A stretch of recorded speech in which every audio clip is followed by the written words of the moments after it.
बहुत स्वागत है आपका। मैं हूं आपके साथ सुमित शर्मा। 23 की महाभारत में कुछ सियासी खबरों की बात हम करेंगे, लेकिन उससे पहले इंदौर से मिल रही खबर की बात कर लेते हैं, जहां पर आग का गोला बनी चलती कार।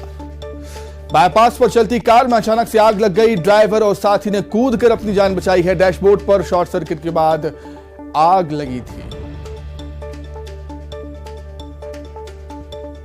तो अचानक से कार में आग लग गई। बाईपास पर चलती कार में अचानक से आग लगी। ड्राइवर और साथी ने कूदकर अपनी जान बचाई है। डैशबोर्ड पर शॉर्ट सर्किट के बाद आग लगी और धीरे धीरे आग ने पूरी कार को अपनी चपेट में ले लिया। गनीमत रही कि ड्राइवर और उसके साथी ने अपनी जान बचाई है, कार से बाहर निकलकर समय रहते। तो डैशबोर्ड में शॉर्ट सर्किट के चलते अचानक से कार में आग लग गई। कार चल ही रही थी, तभी अचानक से उसमें शॉर्ट सर्किट हुआ और आग लगी। कुछ ही समय बाद आग ने पूरी कार को अपनी चपेट में ले लिया। गनीमत रही कि कोई जनहानि नहीं हुई है, कोई इसमें घायल नहीं हुआ है। ड्राइवर और कार में मौजूद एक शख्स ने समय रहते कार से बाहर निकलते हुए अपनी जान बचाई। बाईपास की घटना, इंदौर से खबर। चलती कार में अचानक से आग लग गई। डैशबोर्ड पर शॉर्ट सर्किट के बाद कार में आग लग गई।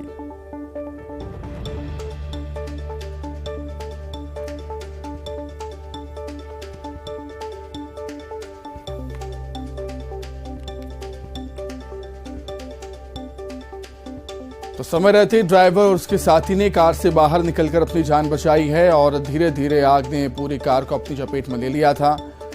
डैशबोर्ड में शॉर्ट सर्किट के चलते आग लगी है, ऐसा बताया जाता है। चलती कार में अचानक से डैशबोर्ड में शॉर्ट सर्किट हुआ और आग लग गई। जैसे ही कार में आग लगती है, ड्राइवर और साथी कार से बाहर निकल आते हैं समय रहते हुए और धीरे धीरे पूरी कार को अपनी चपेट में आग ने ले लिया। बुरहानपुर से खबर, अतिक्रमणकारियों के खिलाफ प्रशासन सख्त है। पानखेड़ा का अतिक्रमण पुलिस प्रशासन ने हटा दिया। करीब 700 से 800 मकान बनाकर यहां पर कब्जा कर रखा गया था। नेपा नगर में सरगना फूल सिंह का अड्डा भी ध्वस्त हुआ है। तो बुरहानपुर में अतिक्रमणकारियों पर कार्रवाई देखने को मिली है। प्रशासन सख्त है। अतिक्रमण को लेकर पानखेड़ा का अतिक्रमण हटाया गया है। पुलिस प्रशासन के जरिए करीब 700 से 800 मकान बनाकर कब्जा करके यहां पर रखा हुआ था। नेपा नगर में सरगना फूल सिंह का अड्डा भी ध्वस्त किया प्रशासन की टीम ने।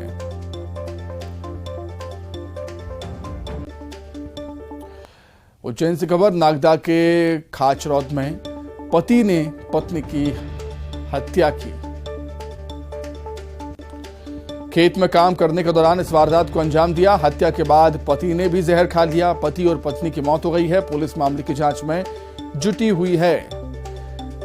तो पहले पति ने अपनी पत्नी को मौत के घाट उतारा और उसके बाद खुद जहर खा लिया। आखिर इसकी वजह क्या है, पुलिस इसकी तलाश कर रही है। उज्जैन के नागदा के खाचरौद की घटना।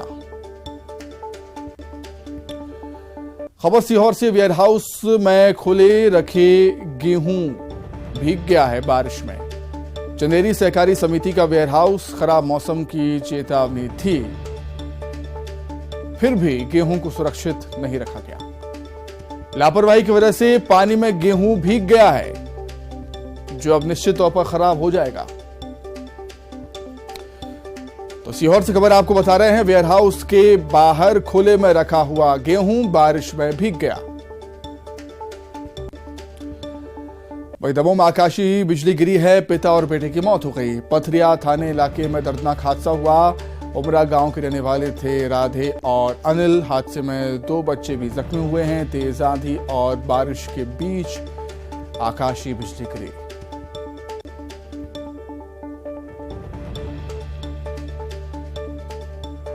दमोह से खबर आपको बता रहे हैं, जहां पर पिता और बेटे की मौत हो गई है आकाशीय बिजली गिरने से।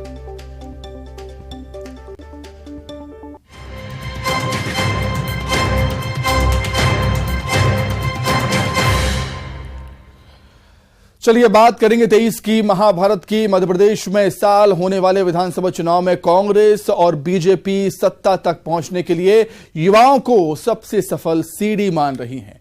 इसलिए दोनों पार्टियों ने प्रदेश के 52% युवाओं को टारगेट करने की योजना बनानी शुरू कर दी है। कैसे, रिपोर्ट में देखें। विधानसभा के चुनाव होना है और सबसे अधिक यदि किसी वर्ग पर फोकस है तो वो है युवा वर्ग, क्योंकि 52% के आसपास युवा मतदाता इस बार मध्य प्रदेश के विधानसभा चुनाव में अपनी सरकार चुनेंगे। हालांकि दोनों ही राजनीतिक दल विभिन्न प्रयासों के जरिए युवाओं को साधने में जुटे हुए हैं, लेकिन बड़ा सवाल ये कि जो युवाओं का वोट ये पार्टियां हासिल करना चाहती है, क्या उन्हें चुनाव में टिकट देंगी?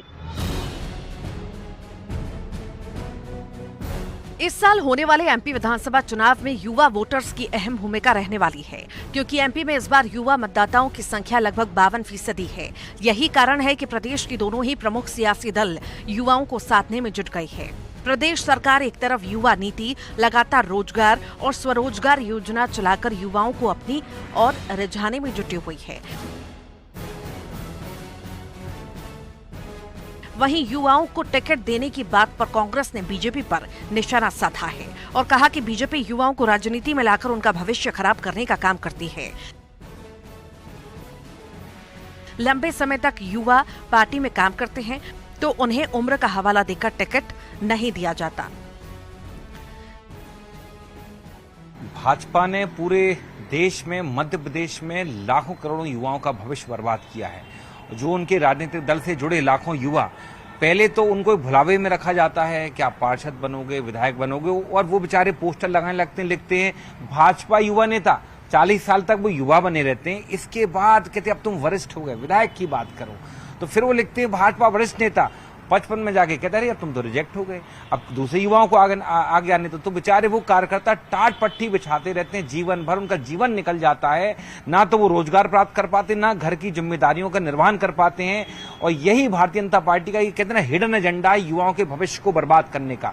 नौकरी जब आपके पास है नहीं तो दोगे कहां से? वैसे भी कैलाश विजयवर्गीय कह चुके हैं कि रिटायर्ड सैनिकों को वो अपने कार्यालय में अग्निवीरों को चौकीदार की नौकरी देंगे। तो यही हिडन एजेंडा है भारतीय जनता पार्टी का, जिस तरह से युवाओं का भविष्य बर्बाद कर रही है। जो उनके पार्टी में भी हैं, उनका भी ऐसे बर्बाद कर रही है। वहीं युवाओं को विधानसभा में टिकट दिए जाने के सवाल पर बीजेपी का कहना है कि बीजेपी ने हमेशा ही युवाओं को तवज्जो देने का काम किया है, चाहे वो पंचायत के चुनाव हो, पार्षद के चुनाव हो या विधानसभा के चुनाव हो। हर बार क्षेत्र में पकड़ रखने और जीतने का मुद्दा रखने वाले युवाओं को टिकट देने का काम बीजेपी ने किया है।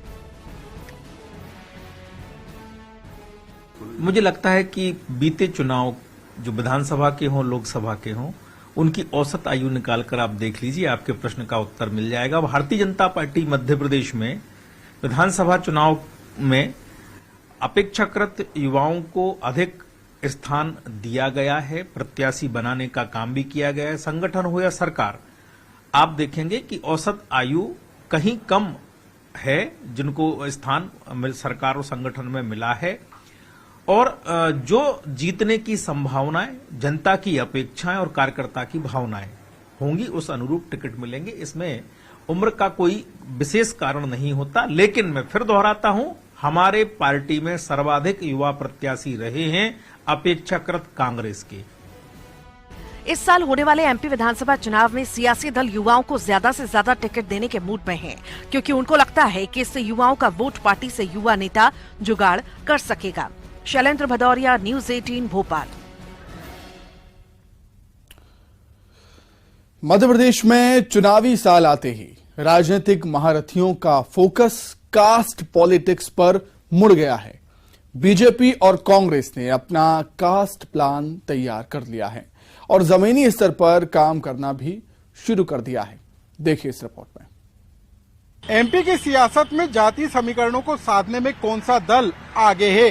क्यों विधानसभा चुनाव से पहले सियासी दलों को जाति समीकरणों की याद सता रही है? और आखिर क्यों दिग्गज नेता अलग अलग जातियों को साधने के लिए पूरा जोर लगा रहे हैं? एमपी विधानसभा चुनाव को लेकर सियासी मैदान सजने लगे हैं। सियासी दल अपनी अपनी फील्डिंग सजाने में जुट गए हैं। इसी कड़ी में पूर्व सीएम कमलनाथ सियासी कास्ट प्लान तैयार कर रहे हैं। वहीं 14 अप्रैल को कमलनाथ महू में अंबेडकर स्मारक पर पहुंचकर कार्यक्रम में शामिल होंगे। पार्टी आष्टा में ही बड़ा दलित सम्मेलन करने की तैयारी में है। इसके अलावा कांग्रेस ने भोपाल समेत प्रदेश भर में अंबेडकर जयंती पर बड़े कार्यक्रम करने की तैयारी कर ली है।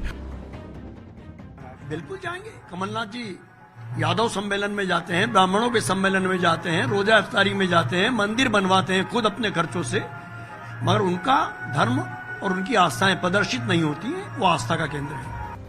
वहीं बीजेपी ने ग्वालियर चंबल में बिगड़ते जातिगत समीकरणों को साधने के लिए 16 अप्रैल को दलित महाकुंभ करने की तैयारी की है। पार्टी ने इसके लिए प्रदेश भर के बड़े दलित नेताओं को बुलाया है। इससे पहले सीएम शिवराज सिंह चौहान भी 14 अप्रैल को अंबेडकर के स्मारक पर जाएंगे और एक सभा को संबोधित करेंगे। वहीं दूसरी तरफ बीजेपी अनुसूचित जाति मोर्चा ने भी 14 अप्रैल को दलित बस्तियों में जाकर सरकार की योजनाओं की जानकारी लोगों तक पहुँचाने की तैयारी की है। 14 तारीख का कार्यक्रम वो 16 तारीख को ग्वालियर में बाबा साहब अम्बेडकर के महाकुंभ के रूप में, जिसमें हमारे सभी प्रदेश के मुख्यमंत्री जी, अध्यक्ष जी, केंद्रीय मंत्रीगण, राज्य के मंत्रीगण सभी उसमें बड़ी संख्या में भाग लेंगे और योजना को अंतिम चरण तक पहुंचाने के, सरकार की बात को अंतिम चरण पर पहुंचाने के लिए और अंतिम छोर के व्यक्ति की बात सरकार के पर पहुंचाने के लिए ये बड़ा समागम है, जिससे कोई भ्रम उनके बीच में न रहे। एमपी चुनाव से पहले जातियों को साधने की कवायद तेज हो गई है।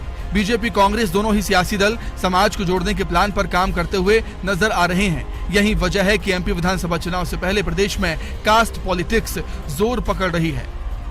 अनुराग श्रीवास्तव, न्यूज 18 भोपाल। मध्य प्रदेश में विधानसभा चुनाव का काउंटडाउन शुरू हो गया है, लिहाजा बीजेपी और कांग्रेस दोनों ही दल पूरे दमखम के साथ चुनावी तैयारियों में जुट गए हैं। कांग्रेस के लिए सबसे ज्यादा महत्वपूर्ण है अपने कार्यकर्ताओं को एकजुट कर जमीनी स्तर पर पार्टी को मजबूती देना। पीसीसी चीफ कमलनाथ ने 2018 की तर्ज पर एक बार फिर दिग्विजय सिंह को पार्टी नेता और कार्यकर्ताओं के बीच अपनी आपसी मनमुटाव खत्म करने और समन्वय स्थापित करने की जिम्मेदारी सौंपी है। दिग्विजय सिंह लगातार जिलों और विधानसभा क्षेत्रों का दौरा कर पार्टी कार्यकर्ताओं के साथ संवाद करने में जुटे हुए हैं। संगठन को मजबूती के साथ कांग्रेस कार्यकर्ताओं को एकजुट करने दिग्विजय सिंह अगले 5 दिन में 3 जिलों की 10 विधानसभा सीटों का दौरा करेंगे। सबसे पहले वो 10 अप्रैल को विदिशा जिले की शमशाबाद और कुरवाई विधानसभा क्षेत्र में पहुंचेंगे। कार्यकर्ताओं के साथ बैठक वहां पर उनकी होगी।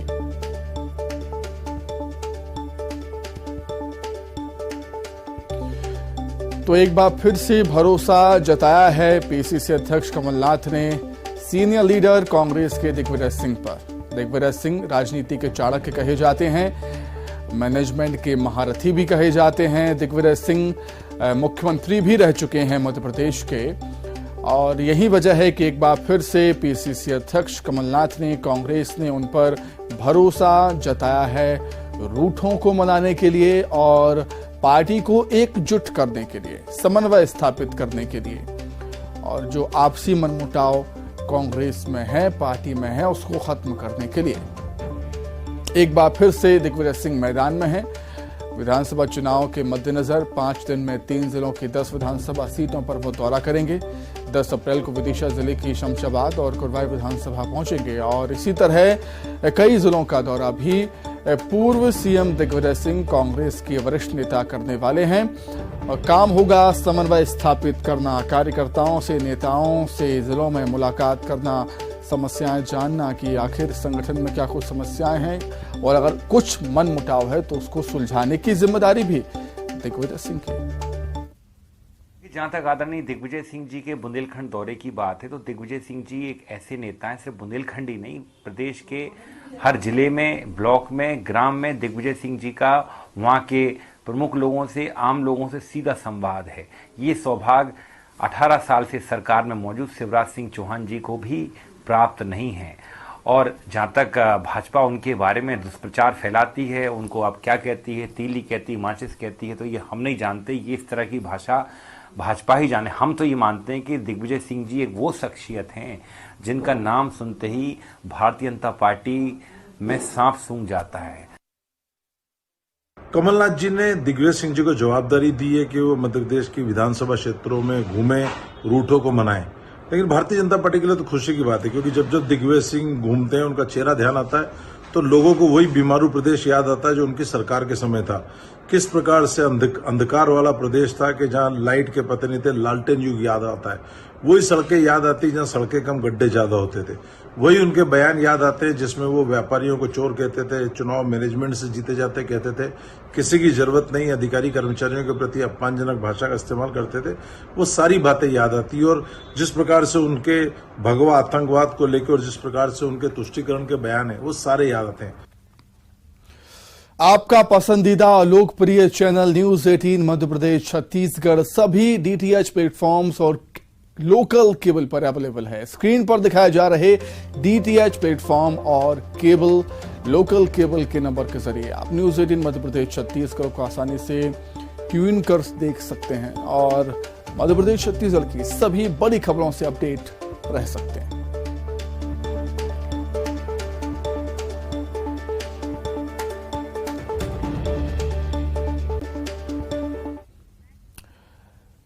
इसी के साथ ही फिलहाल इस बुलेटिन में इतना ही। खबरें लगातार जारी हैं। नमस्कार।